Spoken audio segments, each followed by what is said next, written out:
आज के इस वीडियो में हम शिक्षा की अवधारणा टॉपिक के ऊपर डिस्कस कर रहे हैं। तो सबसे पहले हम शिक्षा की अवधारणा को समझ लेते हैं कि शिक्षा का अर्थ क्या होता है, शिक्षा का मीनिंग क्या होता है। तो ये जो शिक्षा है वह अंग्रेजी एजुकेशन शब्द का पर्याय है और एजुकेशन शब्द की जो उत्पत्ति है वह लैटिन भाषा के 3 शब्दों से मानी गई है। यहाँ पर लैटिन भाषा के शब्द प्रयोग में लाए गए हैं, जो कि 3 शब्द यह है। पहला है एजुकेटम, दूसरा है एडुसियर, तीसरा है एडुकियर। हम एक एक करके तीनों के मीनिंग जान लेते हैं। सबसे पहले हम एजुकेटम का मीनिंग जानेंगे कि एजुकेटम का मीनिंग क्या होता है। तो जो ये एजुकेटम शब्द है वह 2 मूल शब्दों से बना है, ई और डुको। ये 2 शब्दों से मिलकर बना है। तो यहाँ पर ई का अर्थ होता है अंदर से। ई का अर्थ क्या है? अंदर से। और जो डुको है उसका अर्थ होता है आगे बढ़ाना या अग्रसर करना।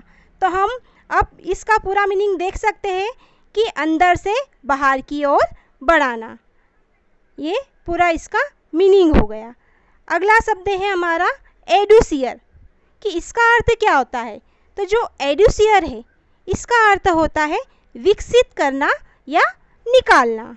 और जो हमारा तीसरा शब्द है वह है एडुकेयर।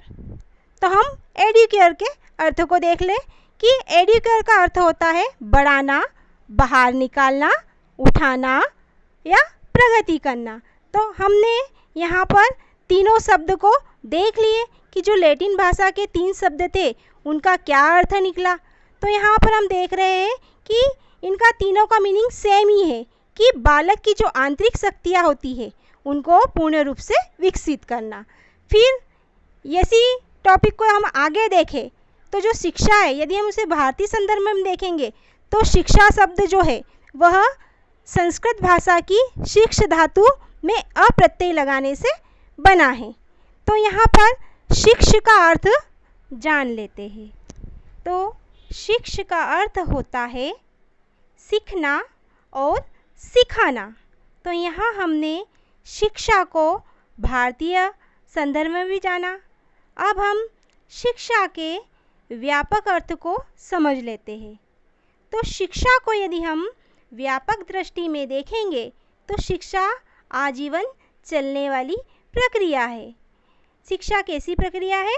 आजीवन चलने वाली, क्योंकि हम जन्म से लगाकर मृत्यु तक शिक्षा ग्रहण कर सकते हैं। ये शिक्षा निरंतर चलने वाली होती है। तो ये शिक्षा का व्यापक अर्थ था।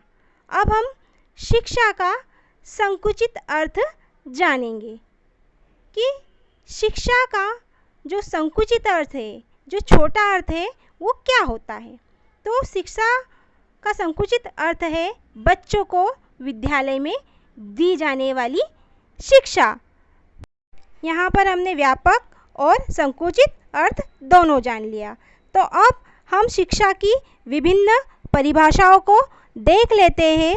हमारे बहुत सारे दार्शनिक, वैज्ञानिक, मनोवैज्ञानिक और जो शिक्षा शास्त्री है उन्होंने शिक्षा को अलग अलग तरीके से परिभाषित किया है।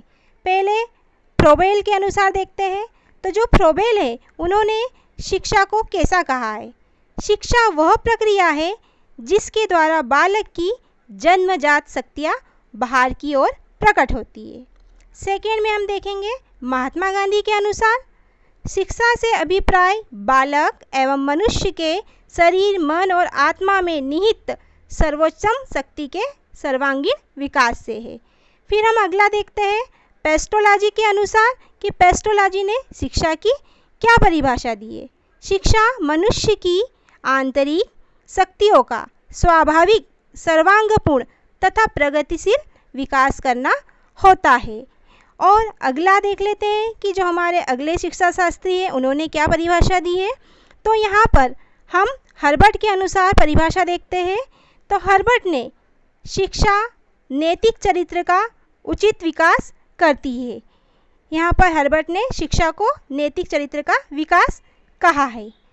इस प्रकार हमने इन परिभाषाओं के आधार पर शिक्षा को जाना और हम अंत में कह सकते हैं कि शिक्षा एक ऐसी प्रक्रिया है जिसके द्वारा हम बालक या व्यक्ति का मानसिक, सामाजिक, आध्यात्मिक, सांस्कृतिक विकास करना होता है।